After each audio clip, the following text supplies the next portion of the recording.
The compassionate heart of His Majesty finds no pleasure in cruelties or in causing sorrow to others. He is ever sparing of the lives of His subjects, wishing to bestow happiness upon all. The people also got busy collecting all kinds of exploded errors, and brought them to His Majesty, as if they were so many presents.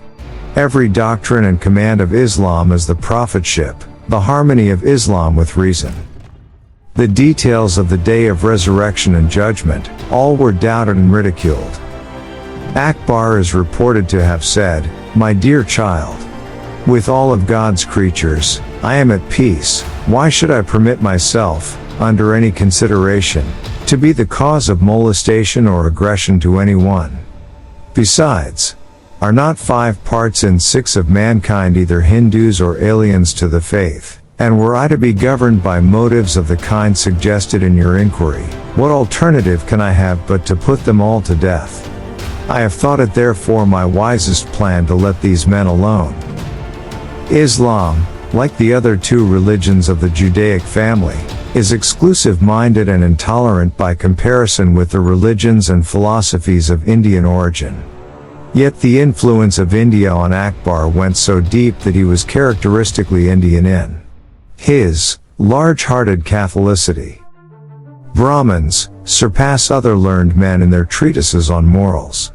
His Majesty, on hearing how much the people of the country prized their institutions, commenced to look upon them with affection.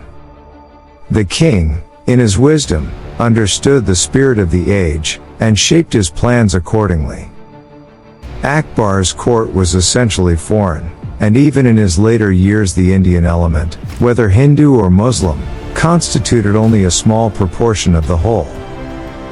Akbar had prohibited enslavement and sale of women and children of peasants who had defaulted in payment of revenue.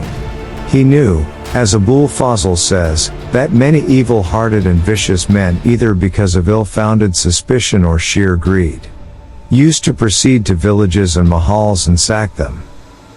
Akbar was the first emperor to abolish jizya with one stroke of pen, along with all its associations and implications, including the distinction of Muslim and dhimmi into the bargain.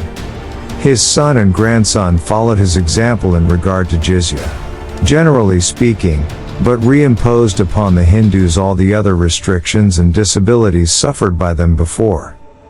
At the religious discussion meetings held by Akbar, at which everyone might say or ask what he liked, the emperor examined people about the creation of the Quran, elicited their belief, or otherwise, in revelation, and raised doubts in them regarding all things connected with the Prophet and the Imams. He distinctly denied the existence of jinns, of angels, and of all other beings of the invisible world, as well as the miracles of the Prophet. The first revolutionary step of Akbar was the abolition of the jizya, the hated discriminatory tax paid by Hindu zimmis. The Hindus, as zimmis, had become second-class citizens in their own homeland and were suffered to live under certain disabilities. This hall was, by order of the Emperor Jahangir, the son of Akbar, highly decorated with painting and gilding, but in the lapse of time it was found to be gone greatly to decay.